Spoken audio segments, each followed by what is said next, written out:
Hello friends, welcome to Soundar's kitchen.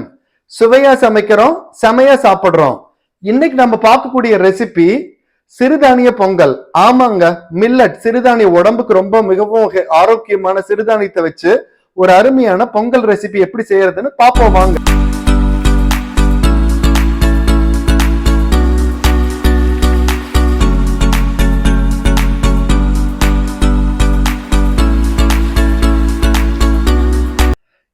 இன்னைக்கு நம்ம சிறுதானிய பொங்கல் வரகு அரிசியில செய்ய போறோம். நீங்க எந்த சிறுதானிய வேணாலும் எடுத்துக்கலாம். நீங்க வரகு எடுத்துக்கலாம், இல்ல சாமை, இல்ல குதிரைவாளி, எந்த சிறுதானிய வேணாலும் நீங்க பொங்கல் செய்யலாம். ஒரு டம்ளர் வரக இந்த மாதிரி 1 மணி நேரம் ஊற வச்சு நல்லா கழுவி தண்ணி வடிச்சு எடுத்துக்கங்க. ஒரு டம்ளர் வரகு அரிசிக்கு 1/4 டம்ளர் பாசி பருப்பு, இதுவும் நல்லா 1 மணி நேரம் ஊற வச்சுக்கோங்க. தாளிப்பதற்கு சீரகம், மிளகு, சிறிதாக நறுக்கிய பச்சை மிளகாய், சிறிதாக நறுக்கிய இஞ்சி, கறிவேப்பிள்ளை, முந்திரி. முந்திரி ஆப்ஷனல், நீங்க வேணும்னா முந்திரி யூஸ் பண்ணலாம், இல்லைன்னா விட்டுருங்க. இதுதாங்க சிறுதானிய பொங்கல் செய்வதற்கு தேவையான பொருட்கள். இப்போ ஊற வச்சிருக்கிற வரக குக்கருக்கு மாத்திக்கலாம். குக்கருக்கு மாத்திட்டு உப்பு சேர்த்து தண்ணியோட அளவு 1:2, உங்களுக்கு வேணும்னா கொஞ்சம் அதிகம் சேர்த்துக்கங்க. ஓகே, இப்போ ஸ்டவ் பற்ற வச்சாச்சு. இதில் நம்ம குக்கரை வைக்கலாம்.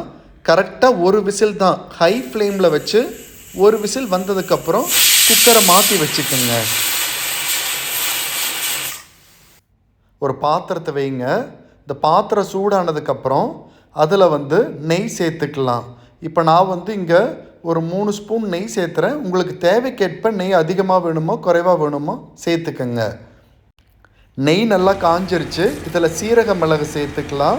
இப்போ சீரக மிளகு பொரிஞ்சதுக்கப்புறம் பொடியாக நறுக்கி வச்சுருக்கிற பச்சை மிளகாய் சேர்த்துக்கலாம்.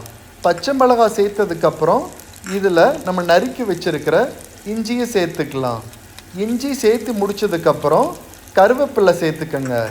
கருவேப்பிலை சேர்த்துட்டு எல்லாத்தையும் நல்லா அந்த நெய்யிலே வதக்கி விடுங்க.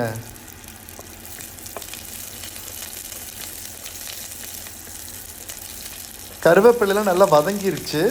இப்போ நம்ம இதில் முந்திரி சேர்த்துக்கலாம். முந்திரி சேர்த்து வதக்கி விட்டதுக்கப்புறம் கொஞ்சமாக பெருங்காயத்தூள் சேர்த்துக்குங்க. பெருங்காயத்தூள் சேர்த்ததுக்கப்புறம் நம்ம விசில் விட்டு வச்சுருக்கக்கூடிய சாமையை சேர்த்து நல்லா மிக்ஸ் பண்ணி விடுங்க. இந்த இன்க்ரீடியன்ஸோட தேவைப்பட்டால் உப்பு சேர்த்துக்கங்க. மிகவும் சுவையான, உடலுக்கு ஆரோக்கியமான வரகு அரிசி பொங்கல் ரெடி. இது காம்பினேஷனாக நீங்கள் சாம்பார் வச்சு சாப்பிட்லாம், அப்படி இல்லைன்னா தேங்காய் சட்னி வச்சு சாப்பிட்லாம். அதுவும் நல்ல மிகவும் சுவையாக இருக்கும்.